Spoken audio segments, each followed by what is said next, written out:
What's going on, everyone? I'm back, and with week 8 in the books, it's time to turn our attention to the week 9 waiver wire pickups. And as always, I've got you guys covered, maybe coming a little bit later at you today, just because I wanted to make sure that the trade deadline had passed, because there were some moves that happened and they directly affected some of these pickups. So let's not waste too much more time and get right into it. Kicking things off at the quarterback position, we start with a guy that is reappearing on this list in Derek Carr after putting together 244 yards passing and 3 touchdowns versus the Indianapolis Colts last week. Even though it was in a loss, Carr had one of his best fantasy weeks of the year, considering the fact that he did it without Amari Cooper. Pretty impressive, and all the limitations that Raiders offense has had. And now for the second straight week, a very nice matchup versus the San Francisco 49ers. The 49ers and the Raiders both aren't headed, in the winning direction, but you can go ahead and exploit the matchups here. We're getting close to that point in time in the fantasy seasons where exploiting the matchups becomes even more so important. And this week, Derek Carr has a very favorable one. Next up, not straying too far from the Oakland-San Francisco matchup, we have CJ Beathard of the 49ers. And look, anytime you have a quarterback facing that Oakland defense, you have to go ahead and highlight him. And that's the exact scenario with CJ Beathard, because even though he had a poor performance versus the Arizona Cardinals last week, only 190 yards and 1 touchdown, he is due for a bounce-back performance. Because look at what the Indianapolis Colts did versus that Oakland Raiders defense. They absolutely crushed them, and they had their way with them. They were putting up points left and right. Now, I don't necessarily think that Beathard is going to have as successful of a day as Andrew Luck did, but I do see him surpassing the 200 yards passing without a doubt mark, getting at least 2 touchdowns. And I also see a very nice day potentially in store for his teammate and Marquise Goodwin, getting one of those patented long touchdowns. I think it'll be a good day for that 49ers offense. Continuing on, we have Alex Smith of the Redskins, who versus the Giants had 170 yards passing and 1 touchdown in a game that was dominated by the rushing attack and Adrian Peterson. But look, now in week 9, Smith gets the Atlanta Falcons, that high-powered Atlanta offense. And he's going to have to go ahead and put that offense on his back and air it out in order to keep up with the Falcons. The good news is here, we all know the matchup is a favorable one whenever you play the Atlanta Falcons defense. Now, I fully expect the Atlanta Falcons to win this game because I do think they are a lot better offensively, but I wouldn't be surprised if Alex Smith has a nice game here. Over 200 yards passing, multiple touchdowns. I see a bounce back performance from him in terms of his performance from last week, similar to what I expect to see in CJ Beathard. And finally, saving the best for last, we have the return of Ryan Fitzmagic. That's right, maybe you didn't think you'd hear his name again. Heck, I didn't think I would, but he has returned after 194 yards passing and 2 touchdowns following the benching of Jameis Winston. The Bucs almost pulled that game out. They ended up tying it, but obviously Bengals end up winning it on a game-winning field goal. Nonetheless, Fitzpatrick now faces the Carolina Panthers. Look, it's a tougher defensive matchup, but that offense with Fitzpatrick under center, it has more of that big play potential, which is under his favor. So for the time being, I'd go ahead and give Fitzpatrick a shot again, because I think his performance will follow what we saw at the beginning of the season. A couple of games, probably 2 to 3 weeks, where he has some nice stat lines and then probably falls back down to earth again. But for the time being, I'd go ahead and take a shot on Ryan Fitzpatrick for these next couple of games. Moving on to our running backs, it is another Tampa Bay Buccaneer that we have with Peyton Barber. And look, this one is twofold. Not only did Barber look like the lead back for Tampa Bay last week, 19 carries, 85 yards, and a touchdown, but the fact of the matter is Ronald Jones ended up getting hurt, so now he likely won't be available for a while. Is going to go ahead again, take a back seat, and lose some momentum. All of this to me is going to translate into ultimately Peyton Barber having the best opportunity, being the #1 running back for the Tampa Bay Buccaneers. And for a lot of teams that are desperate for running back help, Peyton Barber might be that low-end running back #2, at least for this week, that you can insert into your lineups. The last running back on this list is Theo Riddick of the Lions, and Riddick is definitely a deeper league stash kind of guy, someone you're going to be taking a flyer on to see if they pan out at all, because he isn't that pure rusher of the football with LeGarrette Blount and Kerryon Johnson on that backfield already, but he falls squarely in the category of PPR appeal because as a pass catcher, he is probably the best pass catcher at the running back position that the Lions have. And now directly resulting from the Golden Tate trade to Philadelphia, there are going to be some extra targets per game. Look, I realize some of them are going to go to Golladay and Marvin Jones, but I think both those guys are going to remain at the outside receiver position. So you're still going to need a guy to replace the slot production that Golden Tate had. I'm not suggesting that Theo Riddick will be able to do that 100%, but as far as a pure pass catcher, he isn't a bad option. He's got good hands and he fits that slot prototype. He's a small, fast, shifty kind of guy, similar to what Golden Tate was. I wouldn't be surprised if Theo Riddick can go ahead in a couple weeks or so, really assert himself at that position and be used as even more of an option in the passing game. Transitioning to our wide receivers, we start with Courtland Sutton, a direct beneficiary of the trade deadline craziness with Demaryius Thomas being dealt to the Texans, which means Sutton now has the opportunity to be the wide receiver number 2 for the Broncos, which he was already showing signs of being. Now, Emmanuel Sanders still on that offense, and he's still the number 1 option on that team. But the fact of the matter is, Sutton can be the guy that you drafted Demaryius Thomas in hopes that he'd become this season.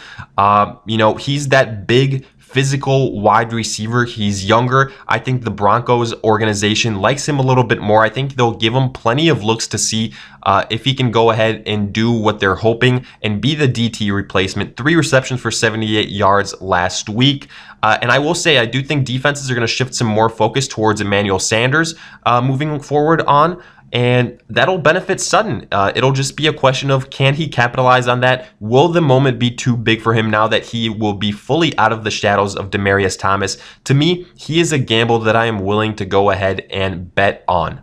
Next up, we've got Keke Coutee of the Houston Texans, and the hype train surrounding Coutee was at an all-time high following the Will Fuller injury, ACL out for the year, but that hype train has died down considerably following the Demaryius Thomas trade to the Texans, because the thoughts are DT will fill the void created by Fuller at the wide receiver number 2 position opposite DeAndre Hopkins. The question is, how long will it take for Demaryius Thomas to be able to make an impact? I'd venture a guess and say it'll probably take a week or 2 until he is making an every week kind of impact. So for that time period, I do think Coutee will be ahead of him on the depth chart. He is more familiar with that offense with Deshaun Watson. So in the short term, I like Coutee. I think he's still worth hanging on to after you add him this week to see what pans out, if Demaryius Thomas is a fit or not.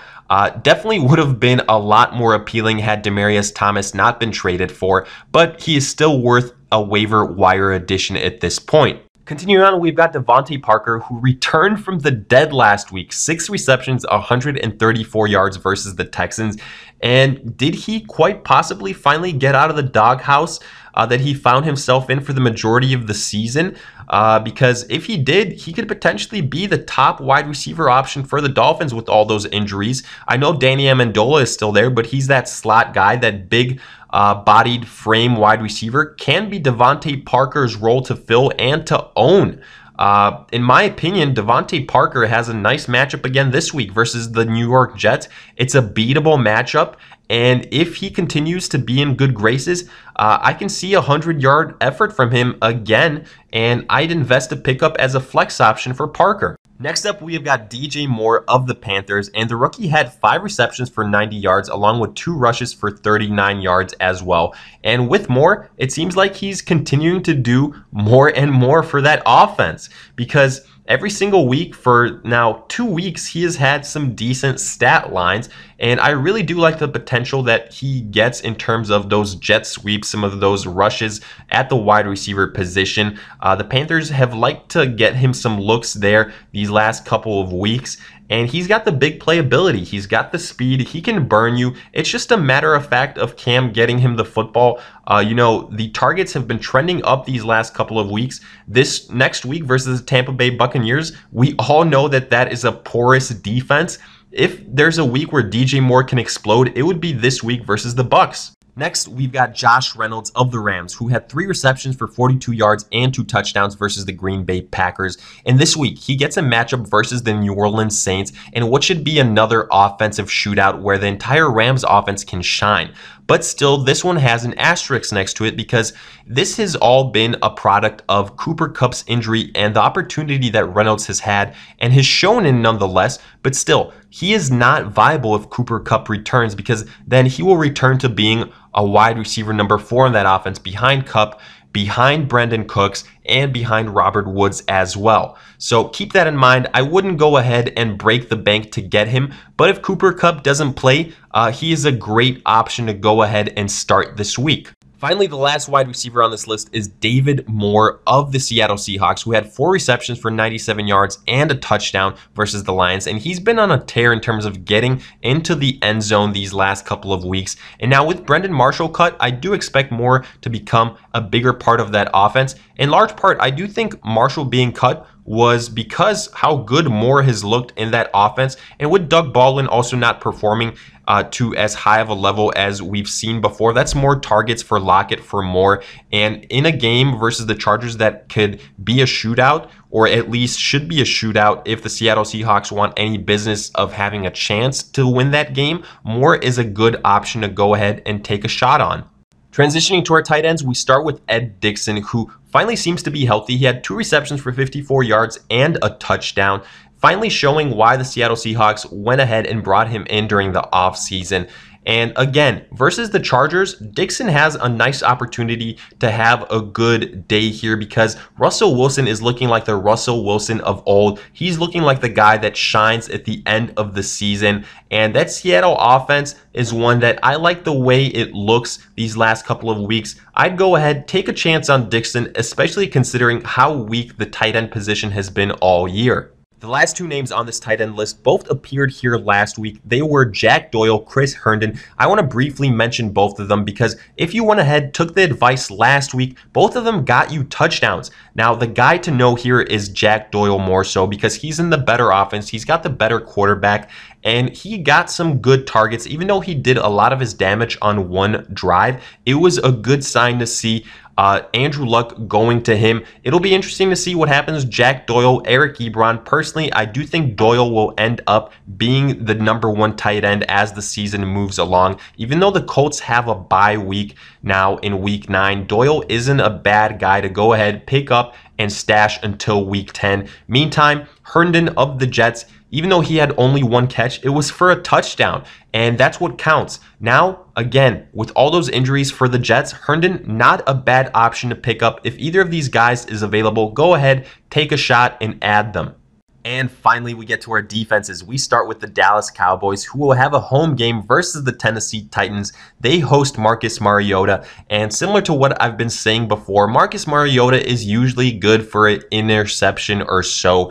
The Dallas Cowboys defense was probably dropped since they were on the bye week. They've got an above average defense. I like the potential they have in this game. I think it'll be low scoring, which always favors the defenses. The second and final defense on this list is the Kansas City Chiefs, who face the Cleveland Browns. And even though the Chiefs haven't been a defense to really target at all this season, they now face a Browns team that, surprise, surprise, is in turmoil again after firing their offensive coordinator and their head coach. So we don't really know what to expect from that offense. Personally, I think it's going to get bad before it gets good for the Browns offensively this season. And I'd go ahead, take a chance on the Chiefs, this being the first game that the Browns are to be going into without their head coach and offensive coordinator. I could see some turnovers and some turmoil for the Browns offensively. So with that, we finish up our waiver wire targets to look out for this week. And as always, let me know what you guys thought. Are there names I should have included, guys that you didn't agree belong on this list? And let me hear any other questions you guys might have. And as always, if you guys enjoyed, make sure to like, subscribe, and I'll see you guys in future videos.